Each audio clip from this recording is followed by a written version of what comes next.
invitation. We were asked in this session to look specifically at the relationship between diversity and fragmentation. It seems to me that it's self-evidently the case that growing diversity has been one of the most prevalent trends in the region, in the Middle East region, over the last 3 or 4 years. Previous speakers have all stressed the growing nature of this diversity.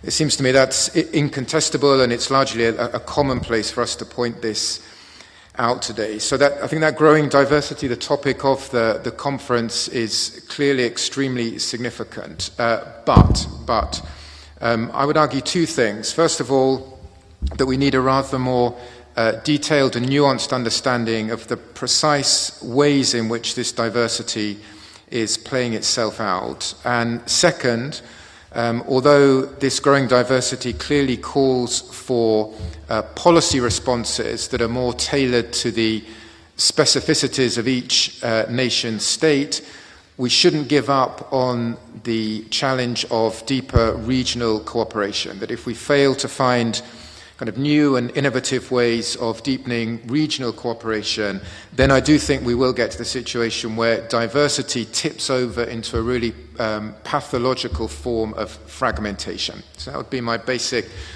2 contributions to this discussion on diversity and fragmentation. I think everyone will know that since 2011, the standard description of the region has been that diversity has been organized around 4 different groups of states, 4 different groups that have moved in 4 different political directions. First of all, states that have undergone a change of regime. Second, states that have implemented very modest incremental degrees of political reform. Third, states that have resisted any meaningful degree of political opening. And fourth, countries that have experienced open, violent conflict. And of course, it looks like these domestic dynamics have been propelled overwhelmingly by domestic factors, and that's why we've ended up with so much diversity, and why diversity is the subject of so many conferences and discussions today. I think to a large extent that is still the case, but to me it looks like today this diversity is organized around a much narrower range of parameters, and that we perhaps need to rethink this standard description of the 4 different political regime types in the region. It seems to me that we have one outlier, which is Tunisia, and then essentially now we have 2 different groups of states.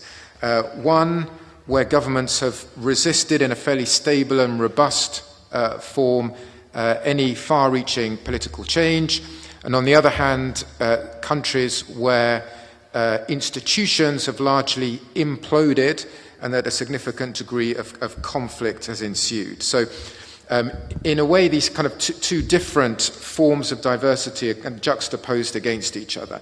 In one group of states, we have institutions which in some sense are kind of overly strong, and in the other group of states, institutions that have been beset by considerable weaknesses. So it seems to me that that reflects a way in which the diversity that we all talk about has actually changed in the way that it's organized.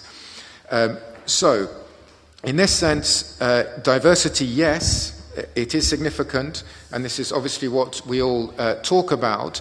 But the fact that there is this significant degree of diversity does not mean that structural factors at the regional dimension are not important in explaining a loss of momentum in political reform across the region. So while it's right for us to focus in on national specificities, to my mind this does not actually mean that the regional dynamics are any less important in a causal sense. In fact, if you look at all the studies done on democratic transitions, how political regimes evolve, then one of the conclusions is that one of the most powerful predictors of regime type is the regional dynamic. I mean, quite simply, you are more likely to be a democracy if you are surrounded by democracies. You are more likely to be an autocracy if autocracy prevails in the region. So in this sense, I think it's important to understand that one can't conceptually separate the specificities we see at the national level in the region from what's happening at the regional level. It's self-evidently the case that we have not seen, as in other regions, a region-wide domino effect in favor of democratic change.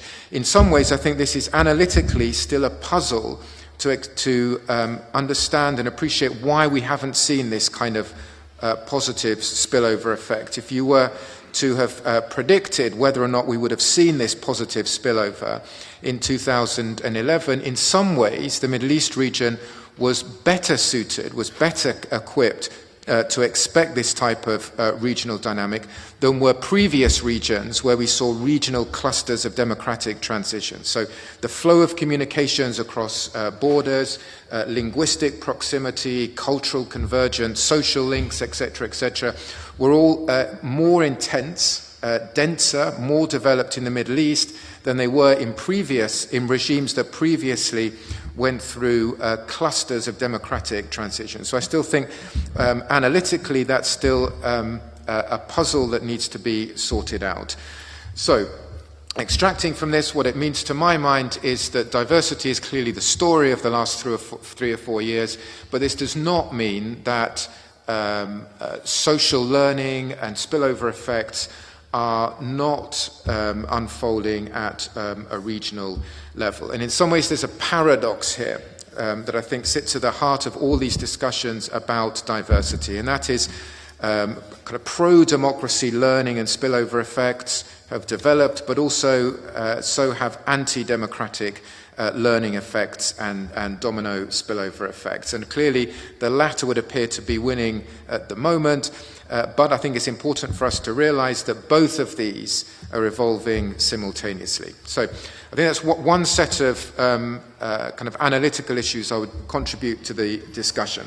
A final point I would make is that when we discuss diversity across the region, we tend to discuss it in geographical terms, in terms of differences between states moving in different directions, developing different kinds of policies. But I think it's also important to appreciate that we see diversity at a thematic level as well. So diversity is not just a question of differences between states or small clusters of states. It resides in what I would see as a kind of disconnect or a disjuncture between the way that different thematic issues are approached. At the security level, at the level of high politics, it seems to me that all the debate now is about regional cooperation, constructing regional alliances, as we've seen with Islamic State in the last 2 weeks. But at the level of low politics cooperation, there we see much more focus, much more onus lying at the level of individual states with far less of a regional component. Now, it may be that in policy terms we think this is the right balance, but I think we need to understand the significance of this subtle change in appreciating what kind of diversity and fragmentation prevails in the region. From a European Union perspective, a kind of EuroMed perspective, the significant thing is that this is almost the diametric opposite of what the Euro-Mediterranean Partnership was set up to promote. It was set up to kind of develop a regional high-level security community, building from a regional dimension within low-level areas of cooperation. What we're seeing now is almost completely the opposite. So I don't think now we are, as Claire was saying, I don't think we are back to pre-2011 days completely. Many in the EU would still say that our security policies across the region cannot rely purely on strategic containment, that we need to keep in mind the longer-term drivers of change across the Middle East. But clearly what we do not have today is any kind of effective synthesis between the security narrative and the reform agendas or the reform discourse. And to my mind, it's this thematic disjuncture that really risks the creation of a serious degree of fragmentation in the region. I think this would be, again, one of the ideas for our discussion that I would put on the table, that we need to understand fragmentation and diversity, not just in terms of more acute state-based rivalries, but in terms of the very different and rather disconnected ways in which different thematic challenges are being analysed and tackled. Thank you. Very much.